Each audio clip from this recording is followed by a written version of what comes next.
이어서 바른 시각으로 보는 바른경제 한남대 글로벌 IT 경영학과 강신철 교수와 함께하겠습니다. 어서 오십시오 교수님. 예, 안녕하세요. 예, 지금 추가 경정 예산을 놓고서 또 여야가 팽팽한 줄다리기를 하고 있습니다. 네. 예, 뭐 정부는 이제 적극적으로 추가 경정 예산을 좀 집행하려 하고 있고 여당은 어떻게 해서든지 좀 야당은 좀 깎으려고 하고 있는 이런 상황인데요. 또 국채 비율에 대한 여러 가지 또 문제 제기도 있고요. 네. 이번 추경 규모를 먼저 살펴보죠, 교수님. 그 코로나19 맞춤형 피해 지원 대책을 담은 그 15조 원 규모의 올해 추가 경정 예산이 편성됐는데요. 예. 국가 채무가 이제 지난해보다 한 120조 원 가량 늘어날 것으로 예상이 됩니다. 예. 이번 추경은 아무래도 이제 코로나로 인한 4차 재난지원금 지원과 관련해서 추경이 책정이 되지 않았습니까? 그렇죠. 예. 그 항목도 좀 살펴보죠. 그 정부가 이제 15조 원 추가 경정 예산과 이제 기존의 예산 4조 예. 5천억 이걸 합쳐서 이제 19조 5천억 원 규모의 2차 맞춤형 피해 지원 대책을 마련했는데요. 그 추가 경정 예산 15조 원에는 소상공인 고용 취약의 그 긴급 피해 지원금 8조 1천억 원이 이제 가장 큰 비중을 차지하고 있고 긴급 고용 대책으로 이제 마련된 돈이 2조 8천억 원 그리고 예. 코로나 백신 구매 접종 비용 등 그 방역 대책 4조 1천억 원이 이제 포함이 됐습니다. 여기서 이제 고용 대책 지원금 2조 8천억 원은 청년 그리고 중장년 여성 맞춤형 일자리를 마련하는 데 쓸 예정이고요. 추가 경정 예산안에서 가장 큰 비중을 차지하는 그 소상공인들에게 지급하는 맞춤형 피해 지원금 8조 1천억 원. 예. 코로나 피해 정도에 따라서 이제 집합 금지 중 그러니까 연장 지속 업종 500만 원, 그리고 집합 금지 완화 업종 400만 원, 그리고 집합 제한 업종은 이제 300만 원씩 지급하는 걸로 이렇게 차등해서 지급하는 걸로 지금 안을 짜고 있습니다. 예. 기존에 있던 이제 4조 5천억을 제하면 이제 15조 원. 네. 이걸 새롭게 마련을 해야 되는데. 그렇죠. 이걸 어떻게 정부는 마련한다고. 그러니까 이 중에 이제 그렇게 있습니까? 9조 9천억 원, 약 10조 가량은 이제 국채를 발행할 계획이고요. 예. 그 나머지 이제 5조 원 중에서 그러니까 세계 잉여금이 이제 2억 6천만 원 남은 거를 여기다가 집어넣고 한국은행 잉여금이 이제 8천억 원, 그리고 이제 기금 여유 재원이 또 한 1조 7천억 원 이런 금액을 통해서 이제 채울 예정입니다. 예. 9조 9천억 정도 국채를 발행한다라는 얘기는 결국 쉽게 말하면 이제 빚을 낸다 이런 얘기잖아요. 그렇죠. 예. 기재부가 그래서 뭐 국가 채무가 지금 너무 많이 증가했다. 계속해서 이런 볼멘 소리를 지금 하고 있는 것 같습니다. 네, 계속 반대를 해왔죠. 예. 그래서 기재부는 이제 재정 건전성을 들어서 추경 확대에 이제 부정적 입장인데요. 기획재정부가 국회에 제출한 국가재정운영계획의 재정 총량 효과 및 관리 방안에 따르면은 올해 추경으로 국가 채무가 이제 965조 9천억 원에 이를 것으로 추산이 되고요. 지난해보다 이제 119조 원 늘어난 규모인데요.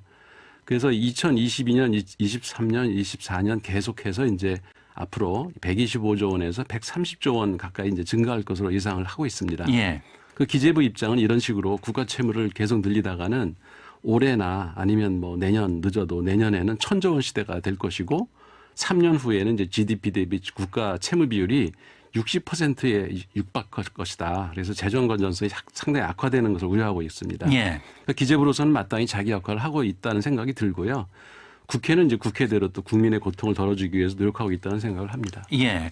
그 이제 추경을 둘러싼 여야 정치인들의 그 팽팽한 줄다리기 앞서서도 말씀드렸습니다만 글쎄요, 뭐 이제 여당은 아무래도 코로나 상황에서 적극적으로 재정을 더 확대해야 된다 이런 입장이고 야당은 이러다가 이제 국가의 곳간이 다 거덜난다 지금 이런 입장이지 않습니까? 아마 그 여당 야당이 바뀌었어도 똑같은 그렇죠. 입장을 취했을 겁니다. 예, 지난 정부에서도 똑같은 논리였습니다. 네. 악당이. 그러니까 더불어민주당은 무너진 민생경제 회복을 위해서 적극적인 재정 투입이 기요하다 이렇게 강조하고 있는 반면에 예. 국민의힘은 4월 재보궐선거를 앞둔 선거용 그 매표행위다 이렇게 규탄하고 있고요. 예.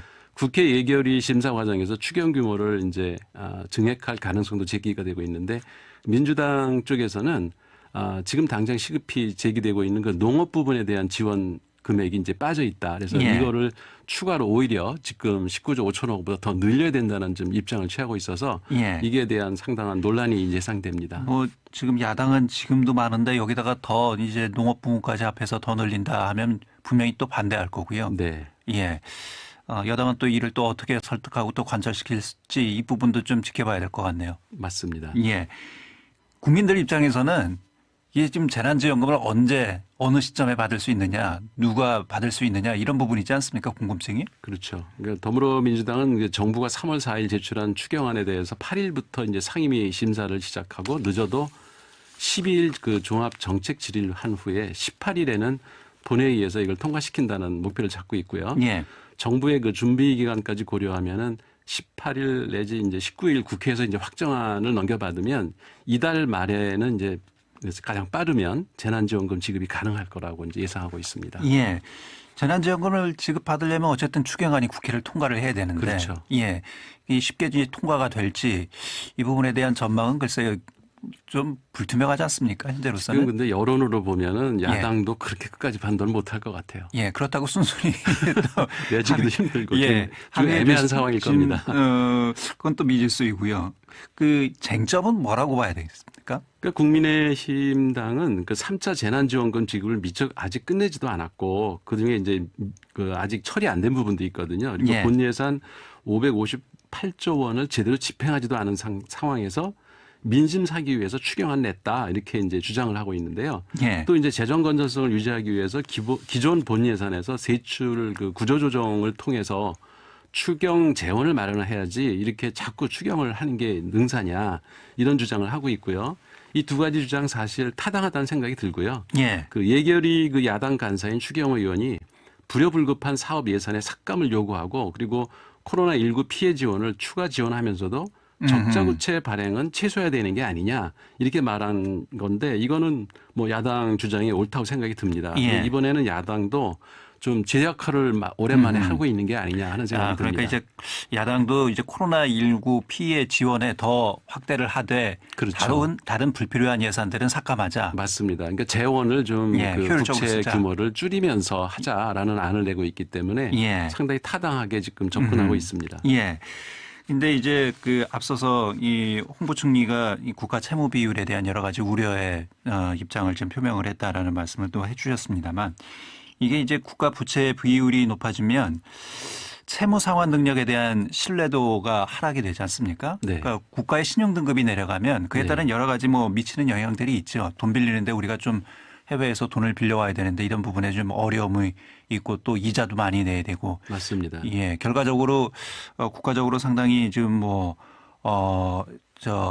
이득이 안 된다. 뭐 이런 네. 얘기인 것 같은 불이익이 많다 이런 얘기인 것 같거든요. 그러니까 전혀 뭐 틀린 말은 아니지만 그렇다고 예. 100% 맞는 말도 아니라고는 생각이 드는데요.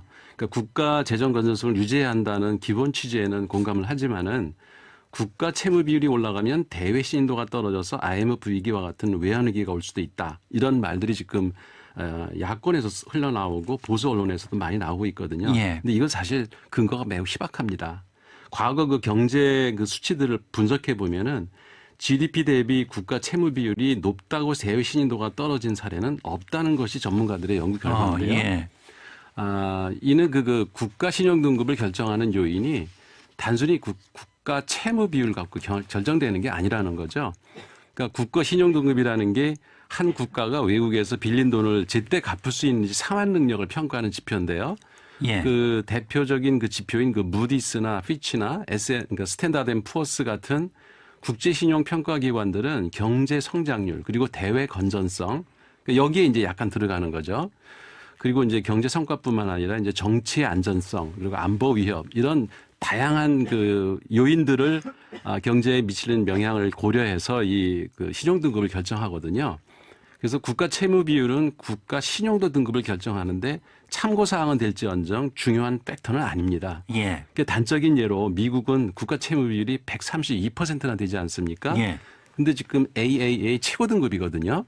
그리고 일본도 국채 비율이 세계에서 가장 높은 230%나 되는데도 예. A1 등급입니다. 뭐 이 부분은 저희가 이 시간에도 뭐 누차 여러 번 예. 설명을 드렸죠. 그러니까 국가 채무 비율하고 국가 신인도하고는 큰 상관이 없다는 이런 증표가 있는 거죠. 예. 지금 현재 우리나라 신용 등급이 역대 최고 수준이라면서요. 맞습니다. 예. 우리나라 역사상 가장 높은 등급이고요. 1997년 그 IMF 때 우리나라 채무 비율이 16%밖에 안 됐습니다. 근데 신용 등급은 최하위였죠.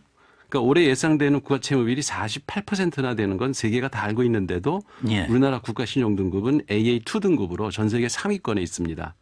그러니까 국가 신용 등급을 결정하는 중요 경제 지표는 국가 채무 비율이 아니라 가장 이제 뚜렷하게 나타나는 게 무역 수지하고 외환 보유고라는 것이 이제 통계 수치상으로 나타나는데요. 그 IMF 때 외환 보유고가 제로였죠. 그게 이제 지금은 4,500억 달러로 전 세계에서 지금 우리나라 9위로 이제 외화를 많이 보유하고 있고요. 달러를. 예. 그리고 무역 수지는 1997년 IMF 때 그 일어나기 전에 한 7년 동안 계속 적자 행진을 했거든요. 그 외환 보유가 그래서 바닥이 난 거죠. 그 이후에는 세계적 금융위기가 이제 일어났던 2008년을 제외하고 그 이후에는 계속 20년 동안 우리나라가 무역 흑자 행진을 계속하고 있고요. 작년 무역 수지는 뭐 전년 대비 17.3%나 증가해서 456억 달러를 기록해 가지고 역대 그 최고치를 지금 기록하고 있거든요. 예. 그러니까 국가 신용 등급은 환율을 봐도 알 수 있는데 IMF 때 미달러 환율이 2,000원 가까이 올라갔었잖아요. 예. 근데 지금 1,100원대에서 계속 안정적으로 유지가 되고 있는 것만 봐도 우리나라의 국가 신용 등급은 상당히 높은 지금 상태이고요. 그러니까 무역 수지와 외환 보유고 그리고 안보와 정치적 안정 이런 것들이 중요한 요인이라는 거 이런 예. 것들은 제외하고 계속 국가 채무 비율만 가지고 국가 신용도가 떨어진다라고 하는 주장은 설득력이 매우 떨어지는 거죠. 예. 뭐 이런 좀 이례적인 상황이잖아요. 지금 네. 코로나라는 재난 맞습니다. 상황에서 네. 적극적으로 국가가 돈을 풀어서 이 어려운 국민들을 좀 국민들의 삶에 도움이 되는 방향으로 네. 이렇게 가는 것이 그리고 경기를 당연한 것이 살려서 아니냐. 예. 국가 경제를 키워가지고 오히려 무역을 활성화하고 예. 그게 오히려 국가 신인도를 높이는 방법이지. 그게 선순환되는 거죠. 예, 그렇죠. 국가 예. 이렇게 어려운데 계속 그 국가 채무 비율만 붙들고 앉아 있다고 하는 것은 예. 옳은 정책이라고 볼 수가 없는 거죠. 예. 알겠습니다. 바른경제 추경과 관련해서 살펴봤습니다. 한남대 글로벌 IT 경영학과 강신철 교수였습니다. 고맙습니다, 교수님. 예, 고맙습니다. 대전 세종